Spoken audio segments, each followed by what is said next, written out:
Assalamu alaikum wa rahmatullahi wa barakatuh. Have you ever wondered, who did Allah create first? Before the heavens, the earth, the angels, or even time itself? What was the very first creation? Today, we'll explore this deep spiritual question through the lens of Sufi teachings, classical Islamic scholarship, and the hidden wisdom passed down through centuries. Stay with us, because this is more than just a story. It's about where you came from and why you were created, the first creation. According to mainstream Islamic teachings, in Islamic theology, the most widely accepted narration is from a Hadith where the Prophet Muhammad said, "The first thing that Allah created was the pen al-Kalam." Tirmidhi, Abu Dawud. This pen was commanded to write everything that will happen, from the beginning of creation to the end of time. Another narration says, "The first thing Allah created was light, the An-Nur, light, of the Prophet Muhammad." This brings us to the deep mystical teachings of the Sufi path. The Muhammadan Light, An-Nur al-Muhammadi, R130-0230. According to many Sufi orders, including the Qadiri, Chishti, Naqshbandi, and Shadhili traditions, the first creation of Allah was not a physical thing, but rather a light, the Nur of Muhammad. Imam Abdul Qadir al-Jilani, rahimahullah, Ibn Arabi, rahimahullah, and Imam Al-Busiri and many others echo this belief. The first thing Allah created was the light of Muhammad, from which the rest of creation unfolded. This Nur is sometimes called Haqiqat al-Muhammadiyah, the primordial reality of Muhammad. It is not the physical body of the Prophet, but his pre-eternal light, which became the source of all creation. Ibn Arabi's teaching, the reality of realities.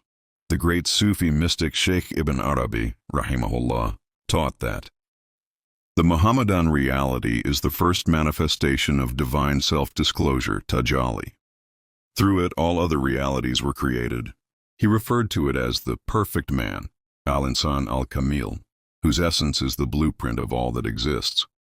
This doesn't mean worship or divinizing the Prophet, na'udhu billah, but it means that his spiritual light is the first link between the Creator and the creation.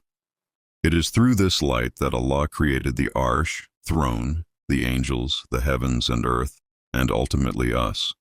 Why this teaching matters? You might be wondering, why does this matter? Because if the first thing Allah created was the light of the Prophet, then that light is also within us. Sufi masters teach that every soul carries a spark of that Nur. Your true identity is not the body or ego. It's the spiritual reality within you.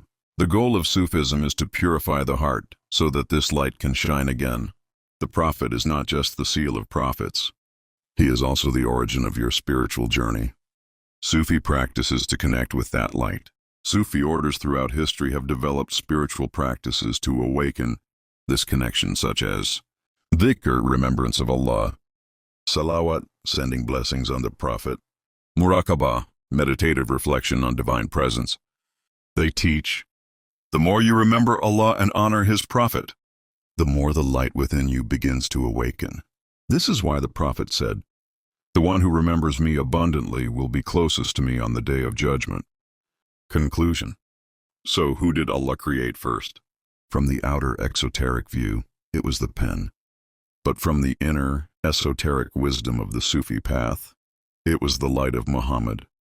And from that light, everything else was born. If you carry that light within, don't let the world dim it. Purify your soul, and walk the path of love, remembrance, and truth, because your origin is divine light. If this touched your heart, don't forget to like, subscribe, and share this message. Comment below. What does light of the Prophet mean to you? Have you felt its presence in your spiritual journey? Until next time. Wa assalamu alaikum wa rahmatullahi wa barakatuh.